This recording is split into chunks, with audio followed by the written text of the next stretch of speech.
So thrilled to be here with this great panel, the first moderated conversation. Totally did not understand that last panel, but pretended I did. I just want to first give a huge shout out to Leanne.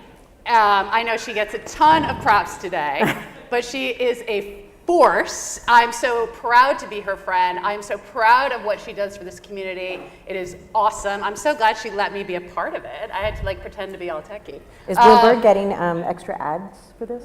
Hey. So just quickly. Next question. You're supposed to be nice to you, darling. I know. Okay. I'm not supposed to talk to you. I am the editor of Business Week, but I was the former Washington bureau chief during the election and just moved to New York. So I want to just start this off a little differently. And a lot of messages of Trump this morning. Michelle, I'll start with you. Oh, God. Never talk to journalists, man. There was a lot of discussion during the election, during the campaign, and after his win, that he was a kind of communicator that we've never seen before, and that his genius, that he was one of the most genius communicators that we've seen, particularly in the political landscape. Do you agree that he found a new channel, a new way to communicate, or was he picking up on trends in social, trends in the media more generally, that he then was able to more effectively marshal? And he being our somebody's president, Trump. Yes, Correct. him. I believe that Trump had something unique, I think that we haven't really fully established. He was inside of each of our homes well before the election, right? He was this reality star who everybody got to talk to and be with in a whole different way. And so when he started tweeting all these things, we've already talked to him. I mean, we'd have him at, he was a rich and famous guy. And so what he said to us was similar to what he had been saying to us. So he created no new way of saying it. He just started putting it out more. And as an election, we kind of didn't know in the cycle of not having that type of election with a reality star. We didn't really know what to make of it. And I think the country started to respond to it in a different way because he was speaking their language, and I think in politics we speak a particular political speak. And sometimes it doesn't resonate, and obviously it didn't in this election, as we saw. I just want to say too, because I don't think they introduced you. Can you just tell them what you do as well? Oh, okay. So in case you're not reading your program. Yeah, you don't have to read the program. My name is Michelle Ortiz, and I work for Emily's List, which there's a good ad, which is an organization that's been founded for over 35 years, which we help elect pro-choice Democratic women at the local, state, and federal level, and hopefully at the presidential level every single year following this year. So. We have our job cut out for us, and what I do specifically is I oversee the West Coast, the best coast. Sorry for the East Coasters. So I get the privilege of working with women all over the country. I oversee portfolios because I fundraise, and our organization's raised over $500 million to elect pro-choice Democratic women. So super hard to find pro-choice Democratic women. It's really hard. It's really hard. Yeah. It's a burden. I know.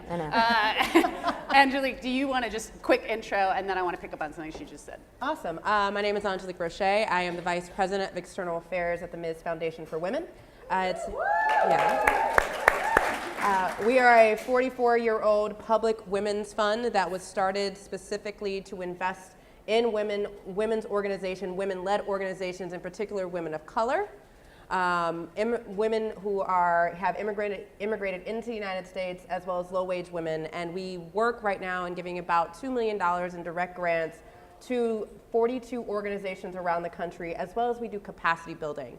And so we don't just invest in the organizations, we ensure that the organizations are successful.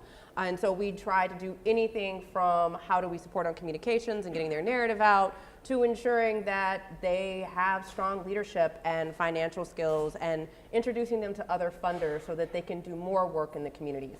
Our organizations are usually between 2 people to 22 people, and so we're also funding organizations that generally wouldn't be on the radar of bigger foundations to ensure that these organizations are getting the money, because we believe that women have the solutions for the problems that their communities are dealing with.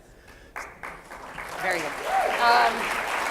So let's focus on that in terms of messaging to women and the disruptive element again. Do you think that when you look at sort of the messaging that was out there, we have Hillary's new book out and looking at some of that failures, what some of the failures of her campaign and sort of taking responsibility for some of the messaging failures, but in particular with women, what do you think did not break through with all elements of the electorate in terms of a comprehensive program for women, for women's rights, for LGBT as well? Was it a failure to get out the message? Was it a failure to really mobilize? Do you think it is do you think the left has been too focused on identity politics? So, one, just to be clear, we cannot have politics without identity politics, because those politics will leave people behind. I think, and personally what we saw is that the problem was that the message was too broad. The message is cookie cutter, and just like people of color are not a monolith, women are not a monolith. And so the issues, particularly when people say women's issues, and we've done a survey at the Ms. Foundation, and this is something that we are very intentional about. When people say women's issues, they automatically start thinking about wage gap, abortion, fair pay, childcare. But what's really true is that every single issue is a woman's issue. Every single thing from employment, from unemployment to dealing with transportation to housing, you can look at those numbers and see that there is a disparate impact on women, particularly women of color. And so when you look at a person and when you look at when they walk into the room, particularly, and let's take this room for instance, women are lesbians, lesbians are women. You can't separate a woman that walks in. I wish everyone was a lesbian. I know, I was just so confused by that. That was my hopes and dreams. I'm sorry. Sorry, guys. In my head, that's really what happened. But when you have a woman who walks into a room, or you have somebody who's gender non-conforming, or who is not attached to part of the binary, they can't leave part of their identity outside. And so when you're dealing with politics, I think what we are actually approaching is having to be more specific and having to be broader in our messaging, so we understand that we're taking everyone who they are as a whole and going into this idea of what intersectionality really means, and not just this buzzword that people are throwing around, is that all these issues are interconnected. And so when you talk about messaging to women, it's such a broad, amorphous, vague thing, and I think we might have missed the mark. All right. Michelle, when I look out at this sea of incredibly diverse, incredibly capable women, lesbians, I don't know. Yes. I see candidates. I see potential candidates out there, right? So This is where I agree that's what with I'm you. talking about. Yeah, You want to absolutely. change things, get involved. That's what I say to people every day. So how are you mobilizing this next generation? How are you telling people you can do it? Run for school board, run for your local council. How are you really bringing up this next generation of women leaders? Well, I'm glad you asked, Megan. leaders. Any leaders. Yeah, Emily's List has seen over 18,000 women sign up online. A lot of the women, actually some of which are included in this room, some of which are not, but will be. And what it means is that in the height of what we've ever done, the amount of women who signed up early on were 962 women. So the fact that we have 18,000 women who decided to sign up and step up is enormous. And I know people kind of have a thing about it, do they really want to run for office, or they're just mobilizing? And these women actually are running for office. It's insane. It's a wave. It's a wave that we've never seen before, but something that obviously our organization has prepared over time for, because we have, it takes 11 times or more for everybody in this room to want to run for office. A man doesn't need to be asked at all. They just run. And so we are constantly asking women. So this whole idea that this whole new phenomenon that we have created, where we don't have to ask, but they're online just signing up, 18,000 of them no less, is incredible. And we're trying to make sure that we train and get everyone to run for office. And so that's probably where we're going to need everyone's help in this room. But we can talk about that in the next question. We'll get to that. Yeah.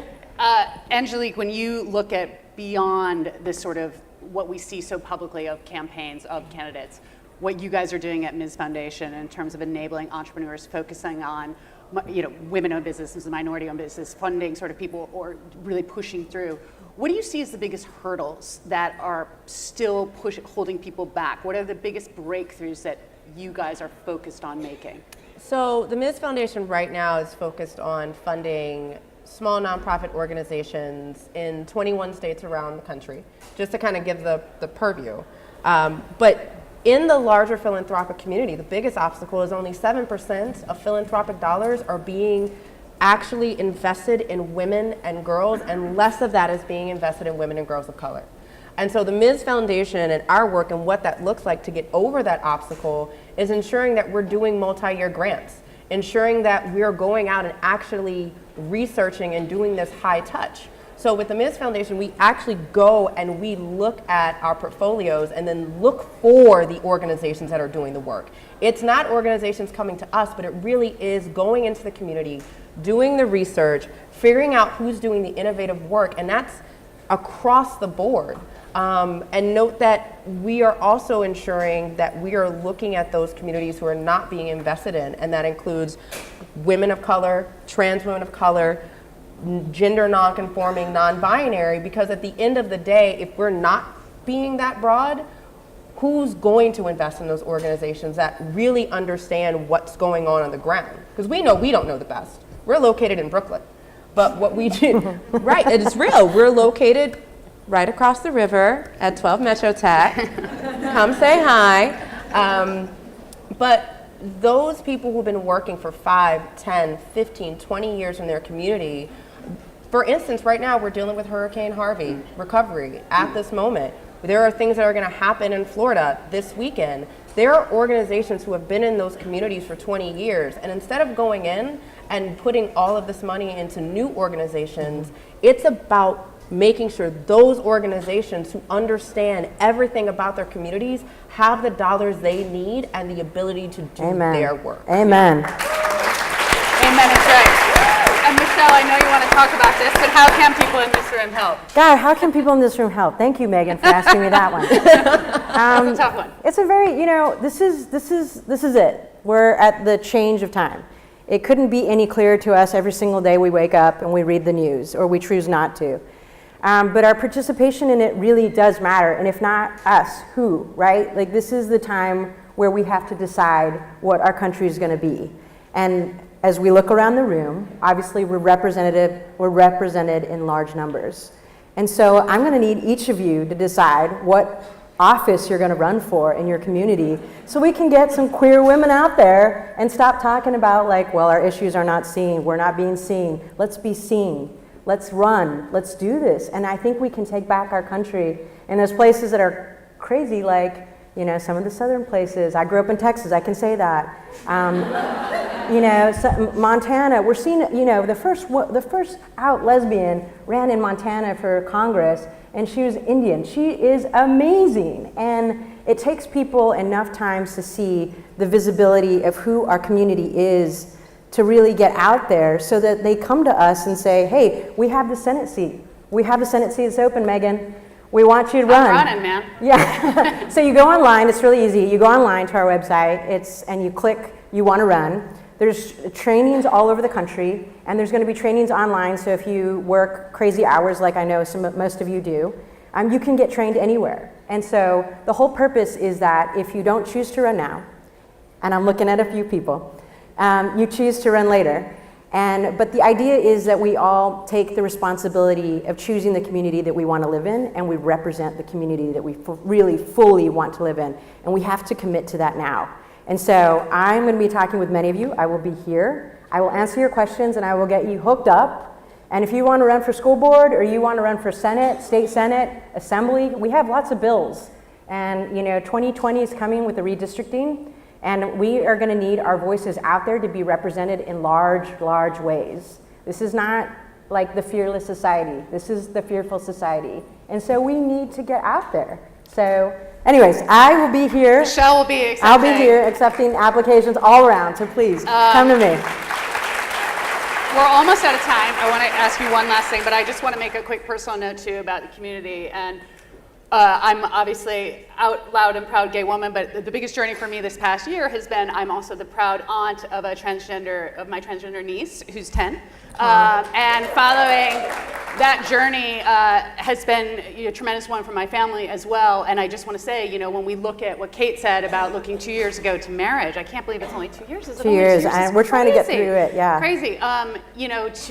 To think about the journeys of that community as well, and how much it replicates these struggles that we've all had, that we've all overcome, that Leanne and everyone in this room is so much a part of, and sort of seeing that and having representative voices in elected office at every level, at every level is so important. And that's just a personal note. And Angelique, and there's so much stuff to be concerned about. We have Irma this weekend. We just had Hurricane Harvey. We've got geopolitical disruption. We've got North Korea. There's a lot of things that we could be worried about. But let's end on a positive. Way to go, Megan. Sorry. Way to keep it on a positive note. I'm sorry, man. I'm a journalist. I'm bringing it down. I want to end on what you're most optimistic for, what you're most grateful for, and what you're really looking forward to, and how we can leave a sort of message of inspiration. No pressure. No pressure. I got this. All right, guys. It's the whip round, as I call it. I think the most hopeful thing that I've seen amongst the fact that the world is ending. Seriously, though, this room right now. Where are those nuke shelters? It's all coming, Megan. It's this room right now. It's women who are investing in women. It is the fact that after Charlottesville, our country stood up and said, this isn't us. And our country is continuously standing up and saying, this isn't us. We aren't sitting down and taking this. And there are organizers on the ground around the country who, unfortunately, also from the South, have been dealing with a lot of this. Louisiana, have been dealing with this for decades. And the most hopeful thing right now that we know is, and what can be, is that there are women investing in women and organizers on the ground who are saying, no, this is enough, and fighting back. We've seen that all morning with every single speaker that has talked today. They've said, yes, we might get blown up tomorrow. But, sorry guys, that was a joke. Oh, it wasn't funny. Sorry guys. I'm failing. No, but seriously, the most hopeful thing is that this room is full. That people like Leanne and Pia and Danielle and Andrea are out here, even though satirically talking about what's going on, still fighting. And we haven't sat back. And the fact that 18,000 and counting. 18,000 women are saying, all right, this is enough. We got this. And it all starts from the state and local level. And as Michelle said, if you want to run for city council, if you want to run for dog catcher, if you would like to be alderman, that's where this all starts. That's how this changes. And so, regardless of what else is happening, I'm still hopeful of the fact that we've got badasses who are ready to change the world. That's all everybody out there. Megan, can I say one last thing? I know that Kate's we're out of time. blinking at me. I know that this is like the end stressed. of another red It's like, get off the stage. There's one thing I didn't mention is that if you Quickly. don't want to run for office, there's still another button where you can help people run for office, and that means that the tools that you all have in this room may help some local candidate who doesn't know how to do things. And so there's another button, and I encourage you to click that button, even if you don't want to run right now, but you want to help somebody to run, because that's how we do this. Okay, and I'm leaving this with this one thing. Run. Yeah. Get involved. Is there still elected dog catchers? I don't know. I think they just shut my mic off. I mean, I know. it happens. They did turn my off. Thank you Good day. guys so much. All right.